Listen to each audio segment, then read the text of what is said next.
Oh, dat is wel charmant. Suzanne is sectiegenote van ons. Ja, het is natuurlijk wel een bijzondere prestatie dat ze natuurlijk naar Japan gaat om daar het wereldkampioenschap kunstfluiten daar aan deel te nemen. Dat is natuurlijk niet niks. Dat vonden we eigenlijk wel heel bijzonder. En ja, dus vandaar dat we eigenlijk dachten van nou, dat verdient wel een reportage bij Heer, zeg maar. Ja.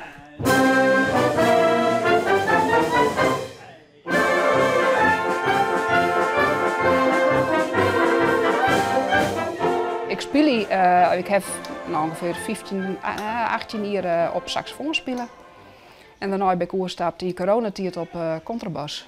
Oh? Want ja, toen had ik niks meer te doen. Dus ik heb 4 of 5 uur in de week vrij. En wat maak je dan? Ja.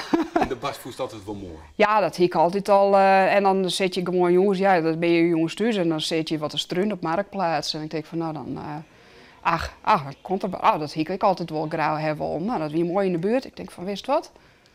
Ik ga er even heen. Ja, zei mijn man, dan komt toch maar de grote ding thuis. Kies nou een fluit. Dat is volle makkelijker. Nee, ik zou wel dit ding hebben. Dat, nou, en dat vind ik leuk.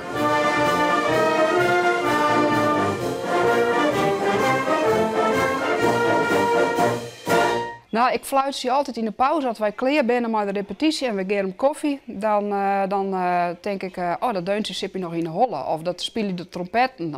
En dan fluit ze gewoon terug in de pauze. En toen zei de dirigent een keer van, ja, dan masters wat maar doen. Zie je dat stickers op van Baantje, van de tune van Baantje. Nou, ik denk van, nou, ik ga wel eens even zieken, wat dat te krijgen is. En dan kwam ik bij een orkest uit in België. En die hier dat spelen, maar een combo erbij. Nou, ik denk, dat moet wezen.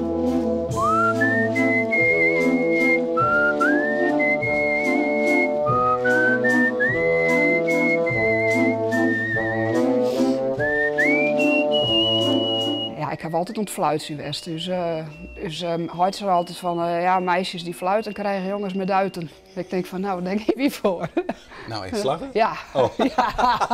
Ja, zeker.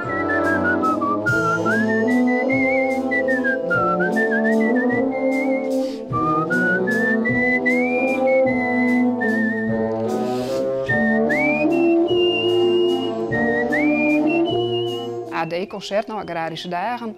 In september is altijd een succes, al jarenlang. Het wordt alleen nog maar mooier en grutter. Nou, het weer gewoon, het weer meer waar, maar het weer prachtig. Het weer een prachtig concert, een groot applaus.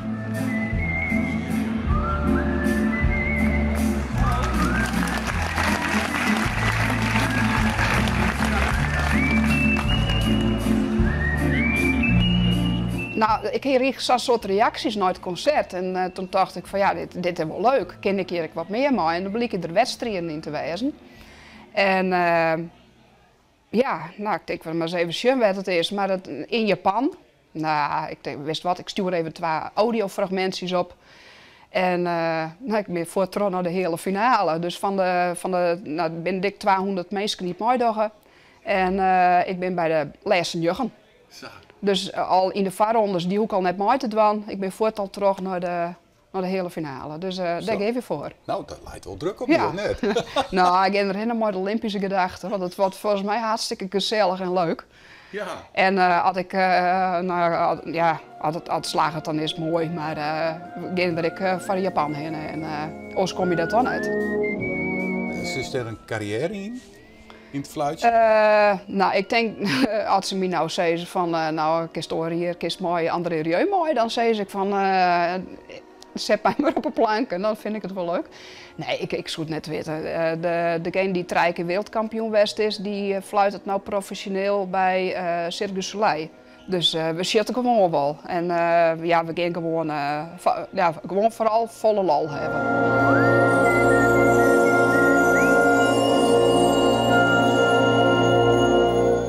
Dat is niks voor je om dan ooit eens naar een WK te gaan. Nee. Oh, niet van fluiten. Nee, dat nee. Niks. Nee. Je fluit ze meer naar de famkes en zo. Ja, bijvoorbeeld. Ja. Ja.